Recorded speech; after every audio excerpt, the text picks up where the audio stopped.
Bell with the Brooksville City Council, and I'm going to be asking Andrea Reed some questions about her legacy project, and that legacy project is our Tour Brooksville, Tour Beeville. And this is a project that is going to last generations. And if you haven't experienced it yet, it is a walking tour of downtown Brooksville, of the historic buildings of downtown Brooksville. Each building has a QR code that you can scan, and when you scan that QR code, it immediately brings up the Tour Beeville website, so you can see what happened in that building from the 1800s until today for some buildings. So Andrea, what was your inspiration in creating Tour Beeville, and what was your driving force in this project? Yeah, so I'm somewhat invested in the history of Brooksville itself, being that my family goes back several generations, much like yours. Yes.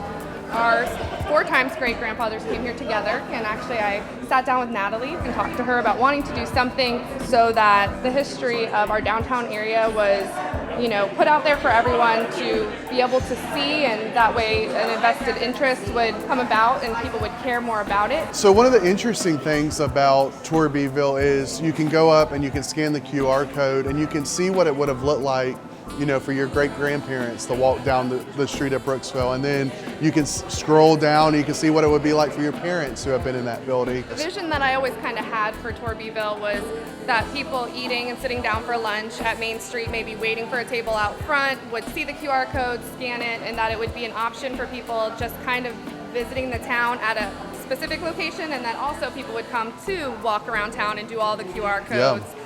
The great thing about Tour Beeville is it's an economic driver as well. Recently, about 6-8 weeks ago, we purchased the livery stable, is what it's been known as. And speaking with some people in Main Street, they actually turned me on to the property owner and the fact that he was looking to sell the business, and got me in contact with him, and we were able to make a deal. So without Brooksville Main Street's help at that aspect, I don't think I would own this property right now. We've looked at the possibility of making it either an event space or a retail establishment, or maybe have an open air market. It's already happening, right? So Natalie and Joanne, we are now in talks with the city of Brooksville, as well as some grant writing and some different things that we're trying to do, that they're trying to do. And I wouldn't be able to do this alone. So with that support, it's crucial to providing this building what it needs to preserve it. Nice.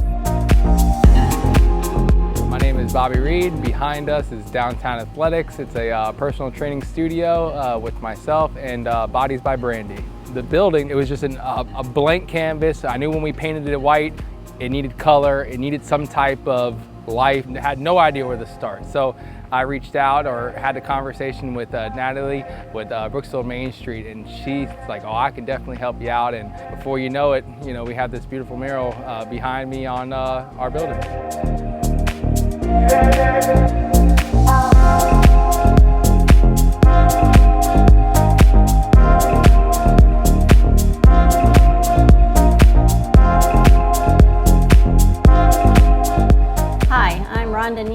With Red Box Bakery.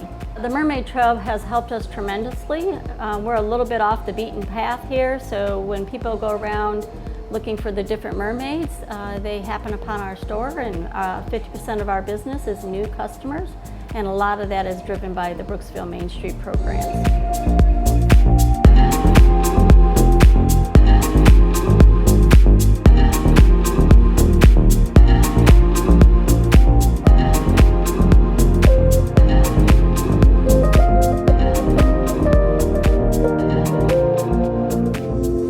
Blueberry Festival helped us quite a bit. We doubled in sales that day.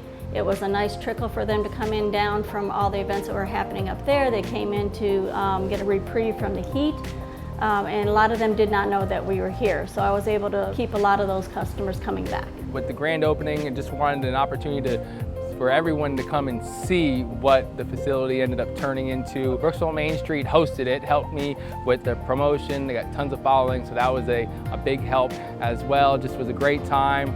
Brooksville Main Street was able to donate their tents, tables, and chairs for our food and all that good stuff that we had over here, and was able to just at least give an opportunity for the city of Brooksville to come check out our facility and see what we got. We're here with Catherine Reeves from the Bistro. She is the owner of the Bistro here in downtown Brooksville. We want to know what you think Brooksville Main Street brings to your business.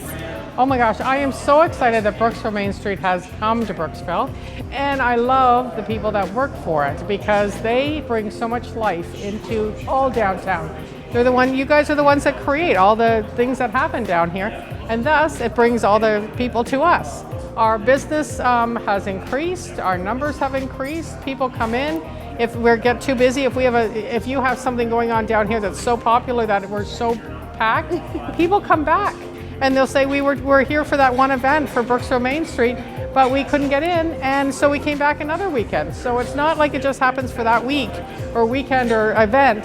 It brings people in for a long time after that. I think Brooksville Main Street is vital to downtown Brooksville for the small businesses here. For people out of town, I get people from Tampa, I get people from Pasco, Pinellas County, all because of the events that Brooksville Main Street has held. I'm John Locher on the Country Depot in downtown Brooksville. The events that Brooksville Main Street puts on, whether it's Friday Night Lights or it's the Blueberry Festival or the Fancy Fleet, I have customers that return to me over the period throughout the year, and we have customers that comes from Sweden, London, all over the country and the world. So Brooksville is a great place to be, and we just need to continue growing it.